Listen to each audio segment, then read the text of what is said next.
예레미야애가 3장 18절로 25절, 구약 1147쪽입니다. 제가 봉독해 드리도록 하겠습니다. 스스로 이르기를 나의 힘과 여호와께 대한 내 소망이 끊어졌다 하였도다. 내 고초와 재난 곧 쑥과 담즙을 기억하소서. 내 마음이 그것을 기억하고 내가 낙심이 되오나 이것을 내가 내 마음에 담아 두었더니 그것이 오히려 나의 소망이 되었사옴은 여호와의 인자와 긍휼이 무궁하심으로 우리가 진멸되지 아니함이니이다. 이것들이 아침마다 새로우니 주의 성실하심이 크시도소이다. 내 심령에 이르기를 여호와는 나의 기업이시니 그러므로 내가 그를 바라리라 하도다. 기다리는 자들에게나 구하는 영혼들에게 여호와는 선하시도다. 아멘. 할렐루야. 2022년 새해가 되었습니다. 우리 성도님들 가정 위에 또 하시는 일 위에 주의 은혜와 축복이 금년 한 해도 넘치시기를 예수님의 이름으로 축원드립니다. 고맙습니다. 오늘 새해를 맞이해서 절망을 희망으로 이런 주제로 함께 잠깐 말씀을 전하려고 합니다. 새해가 되면은 모두가 희망찬 새해 이야기를 하지만 사실 요즘 분위기로 봐서는 그렇게 희망찬 새해 얘기가 쉽게 나오지 않는 그런 환경 가운데 있는 것 같습니다. 코로나19가 금방 지나갈 것처럼 또 그리고 이제 백신을 2번 정도 맞으면 이제 종식될 거다. 감기 정도로 다 끝날 것 같다라고 생각을 했는데 새로운 변종이 일어나고 여전히 맹위를 떨치고 있습니다. 경기라든가 모든 것들도 그렇게 우리가 만족할 만한 그 정도는 아닌 것만 같습니다.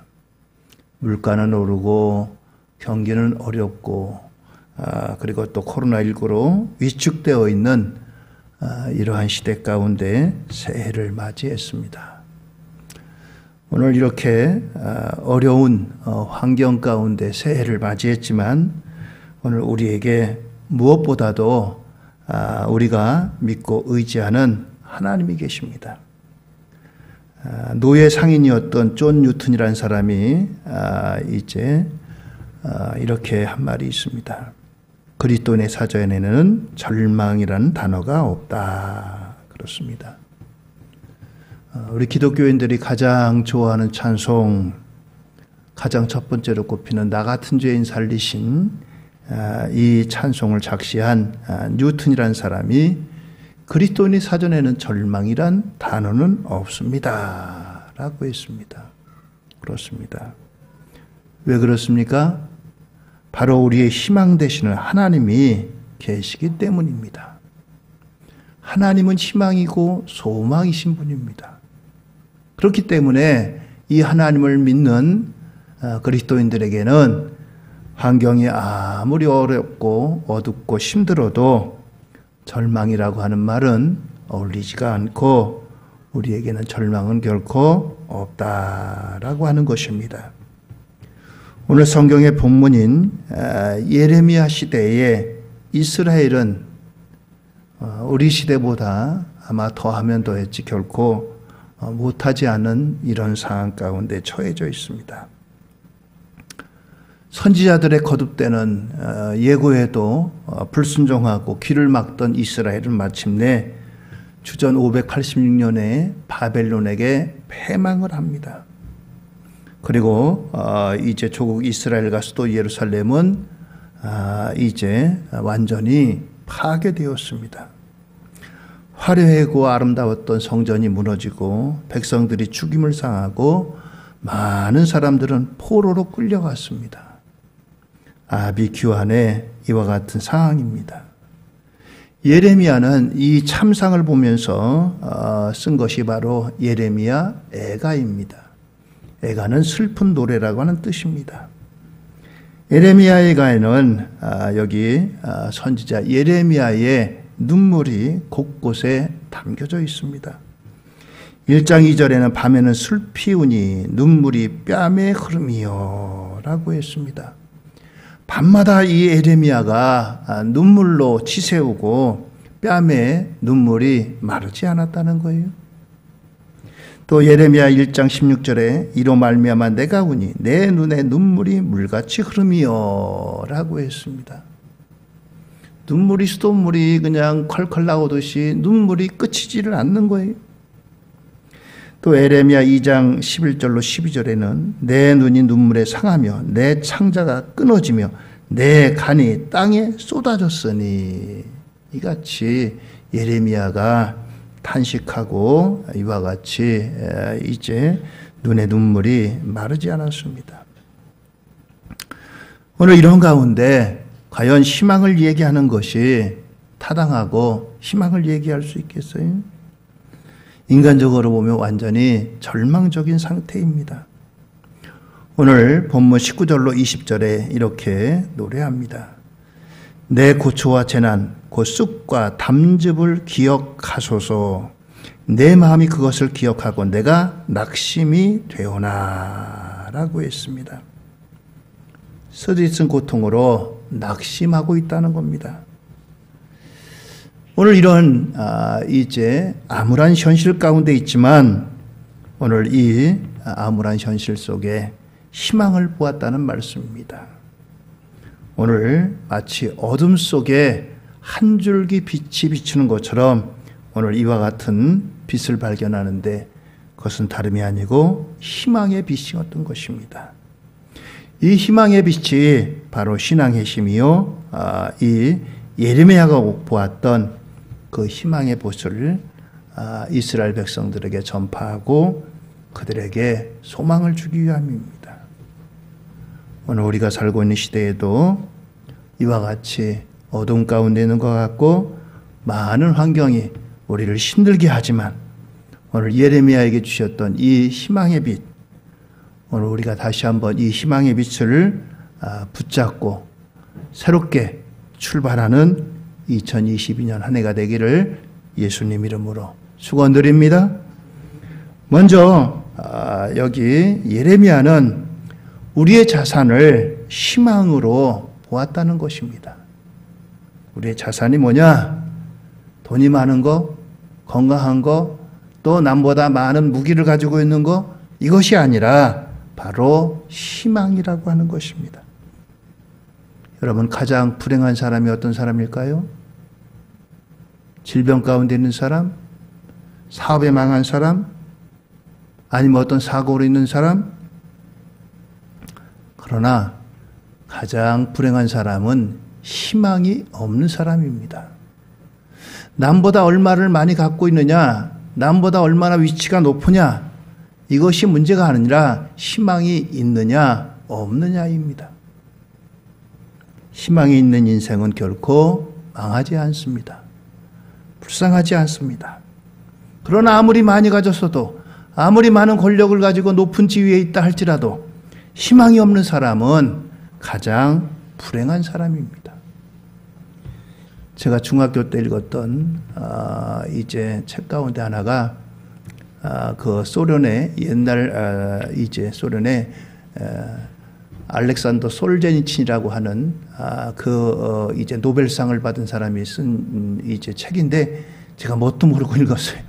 근데 거기에 보면은 이제 죄수들을 저 시베리아 추운 데로다 이제 그곳으로 다 보내는데 이 죄수들에게 일을 시킵니다. 무슨 일을 시키냐? 벽돌을 이제 쌓는 일을 시켜요. 너 벽돌을 오늘 여기서 여기 이제 얼마큼 벽돌을 쌓아라. 죄수들이 열심히 벽돌을 쌓습니다. 그런데 그 다음 날 되면은 그 쌓아놓은 벽돌을 다 이제 간수들이 무너뜨려. 그리고 나서 다시 이 벽돌을 이쪽으로 옮겨놔라. 또 옮겨놔야 돼. 그렇게 하기를 계속 반복하는 겁니다. 이 벽돌을 쌓아가지고 뭔가 집을 짓고 뭔가 뭐를 만들면은 희망을 갖고 야 이제 뭐가 만들어져 가는구나 여기 벽이 만들고 지붕을 만들고 뭐 만들어 가는구나 할 텐데 이거는 그냥 벽돌, 여기 있는 벽돌을 이쪽으로 옮기고 여기 있는 걸 저쪽으로 옮기고 이겁니다.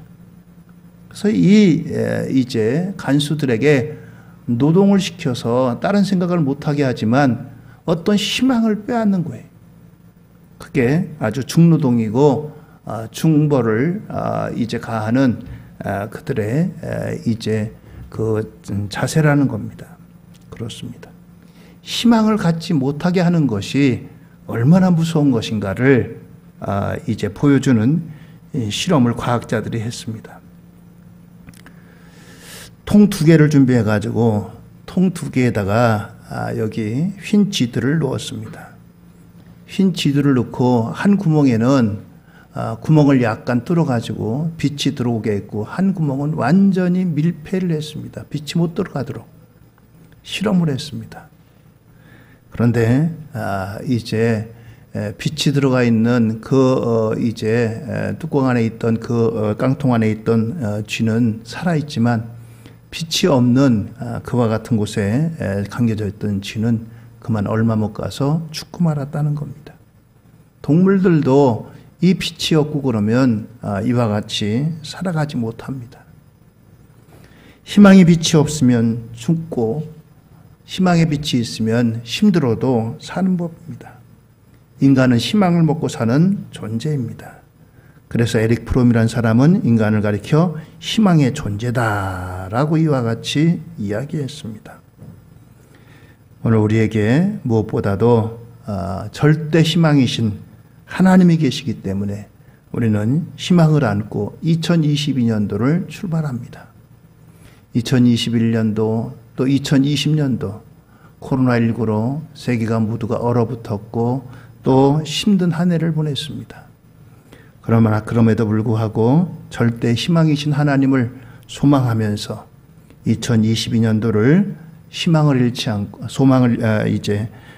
절망을 버리고 희망을 잃지 않고 희망을 안고 출발하는 우리 연수민의 가족들 모두가 되기를 예수님의 이름으로 축원을 드립니다.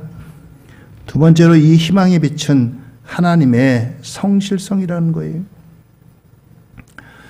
어떻게 보면 예레미야는 오늘의 현실을 바라볼 때 절망하는 것이 마땅합니다. 왜냐하면 이 예레미야는 일찌감치 자신의 유다의 백성들에게 하나님의 예고하심을 전했어요. 너희들이 돌이켜라, 회개하라. 그래야지 하나님 앞에 멸망을 면한다. 그리고 바벨론에 대적하지 마라. 하나님께서 바벨론을 들어 쓰신다는 거예요. 그런데 왕을 비롯해서 지도층은 예레미야의 말에 귀를 기울이지 않습니다. 오히려 이제 적의 첩자 같은 그런 사람으로 대우합니다. 저거 나라를 팔아먹을 놈 아냐? 저거 간첩하냐?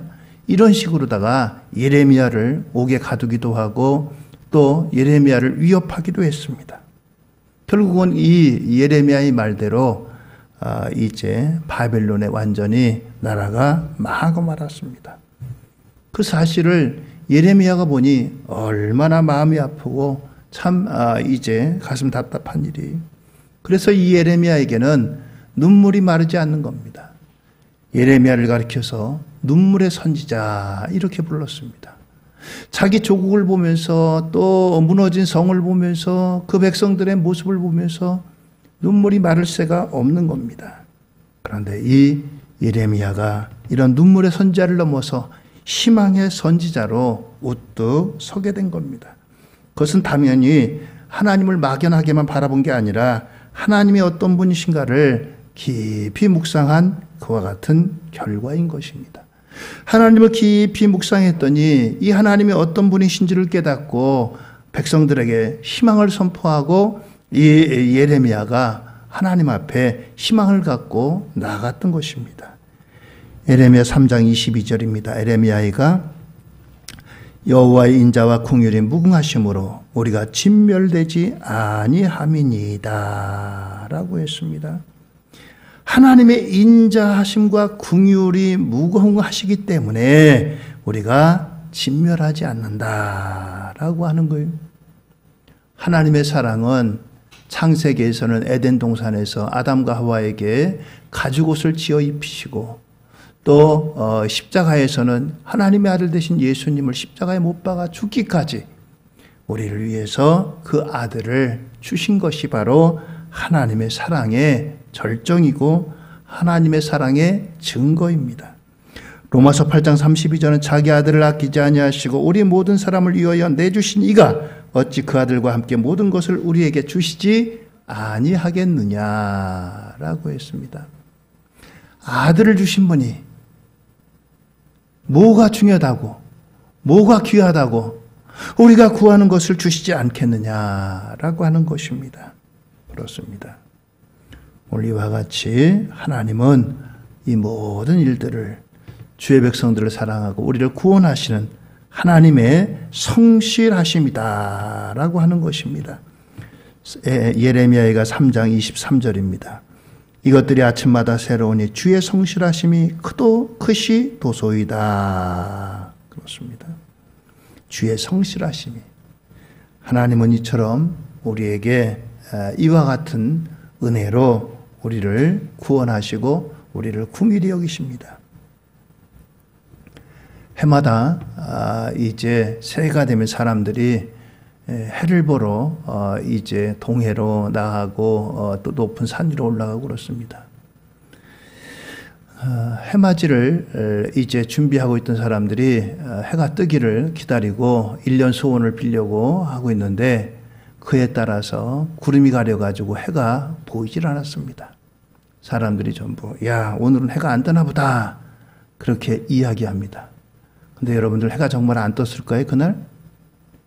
해는 1년 365일 하나님이 창조하신 그때 이후로 지금까지 하루도 해가 뜨지 않은 적은 없습니다. 단지 구름이 그것을 가렸을 뿐이지 구름 뒤에 해는 여전히 떠 있는 것입니다. 그것이 하나님의 성실하심입니다. 하나님의 성실하심은 어제도 오늘도 우리에게 영원토록 무궁하신 분입니다. 그렇기 때문에 우리가 하나님의 이 성실하심을 믿고 의지하며 이제 하나님께서 우리에게 베푸시는 귀한 은혜를 따라서 나아갈 수가 있는 것입니다.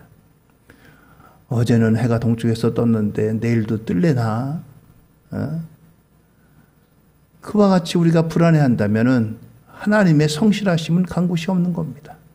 하나님은 어제도 오늘도 여전히 그곳에 계시고 오늘도 그 일을 우리에게 베푸시는 그와 같은 분입니다. 오늘 이와 같은 이제 하나님의 성실하심을 통해서 우리에게 하나님은 희망을 주고 있습니다. 하나님께서 주시는 이 성실하심으로 2022년도에 희망의 빛을 바라보고 힘을 얻고 새롭게 출발하시는 우리 모두가 되기를 바랍니다. 세 번째는 우리가 절망의 시대에 부르는 희망의 노래, 그것은 곧바로 말씀과 기도의 날개짓이라고 하는 것입니다. 세상 사람들은 인간적인 의지로 희망을 노래합니다. 벌써 10여 년 지났나요? 희망의 전도사라고 불리우던 한 분이 이제 텔레비전 또는 라디오 여러 매스컴에 나타나서 사람들에게 희망을 얘기했습니다. 밥은 굶어도 희망을 굶으면 안 됩니다. 희망을 놓치면 안 됩니다. 희망을 가지세요. 사람들에게 이와 같이 희망을 선포했습니다. 많은 사람들에게 위로가 됐어요. 힘이 됐습니다. 그런데 이 사람이 사람들에게 희망을 얘기했던 이 사람이 그날 극단적인 선택을 했습니다. 본인에게 있는 지병 때문에 이와 같은 선택을 한 거죠. 얼마나 괴로웠으면 그랬을까. 그런데 이와 같은 것들은 사람의 의지적인 얘기로 이야기하는 희망의 한계입니다. 그러나 우리가 얘기하는 희망은 하나님이 주시는, 하나님으로부터 주시는 희망을 이야기하는 겁니다. 하나님의 성실하심으로 우리에게 변함없이 주시는 그와 같은 하나님의 성실하심에 기초한 희망입니다. 오늘 이와 같이 우리는 하나님이 주시는 이 희망을 노래하고 하나님을 통해서 희망을 우리가 소망해야 된다는 겁니다. 예레미야 애가 3장 24절의 말씀입니다. 내 심령에 이르기를 여호와는 나의 기업이시니 그러므로 내가 그를 바라리라 하도다 라고 했습니다. 하나님을 바라봄으로 새 힘을 얻고 희망을 노래할 수가 있는 겁니다. 이사야 40장 31절에 오직 여호와를 앙망하는 자는 새 힘을 얻으리니 독수리가 날개치며 올라간 같을 것이요 다른 박질하 해도 곤비하지 아니하겠고 걸어가도 피곤하지 아니하리로다. 할렐루야. 그렇습니다. 여호와를 앙망하는 자는 그렇습니다. 새 힘을 주신다고 했어요. 오늘 이와 같이 하나님께서 이제 하나님을 앙망하는 자, 사모하는 자, 바라보는 자에게 이와 같은 새 힘을 주신다고 했습니다. 이 새 힘은 말씀과 기도를 통해서 우리가 더욱더 힘있게 얻게 되는 것입니다. 여러분들 말씀에 다시 한번 주목하세요. 말씀으로 돌아가세요. 말씀 속에 하나님께서 우리에게 희망을 주십니다. 그리고 기도 속에 하나님께서 우리에게 희망을 불어넣어 주십니다. 기도하는 사람, 말씀에 서는 사람은 결코 절망을 얘기하지 않습니다. 하나님이 희망이시기 때문입니다. 하나님이 우리에게 희망을 불어넣어 주시기 때문입니다. 이 두 가지 날개로 여러분들 우리가 2022년도를 높이 날아갈 수 있게 되기를 바랍니다. 예레미야는 21절에서 이렇게 이제 우리에게 말합니다. 예레미야가 3장 21절입니다. 이것을 내가 내 마음에 담아두었더니 그것이 오히려 나의 소망이 되어 싸움은 그렇습니다. 말씀을 깊이 묵상할 때 비로소 희망이 생긴다라고 하는 것입니다. 하나님의 말씀을 묵상했더니 현실은 무너지고 백성들은 포로로 잡혀가고 또 전쟁에서 죽임을 당하고 난리가 나고 사람들이 아우성치지만 그러나 하나님의 말씀을 마음에 담아 두었더니 여기에서 소망이 싹 돋았다라고 하는 것입니다. 그렇습니다. 예레미야는 또한 예레미야 33장 3절에서 이렇게 이제 그가 과거에 이제 잡혀있을 때에 있었던 것들을 이와 같이 소개합니다. 너는 내게 부르짖으라. 내가 내게 응답하겠고 내가 알지 못하는 크고 은밀한 일을 내게 보이리라 라고 말했습니다. 그렇습니다. 옥중에 갇혔어도 죽음의 위협을 받았어도 하나님 앞에 기도했더니 그 가운데서 하나님 앞에서 이제 그에게 소망으로 넘치게 허락하셨습니다. 얼마큼 내가 힘드냐, 얼마큼 내 지금 환경이 어려우냐, 이것도 문제지만 이것보다 더 큰 거는 내가 과연 내 마음에 하나님을 마음에 두었느냐, 하나님의 말씀을 내가 다시 한번 묵상하느냐, 그리고 하나님 앞에 내가 기도로 이제 서 있느냐, 이것이 문제인 것입니다. 기도하는 민족은 망하지 않습니다. 기도하는 민족은 절망하지 않습니다.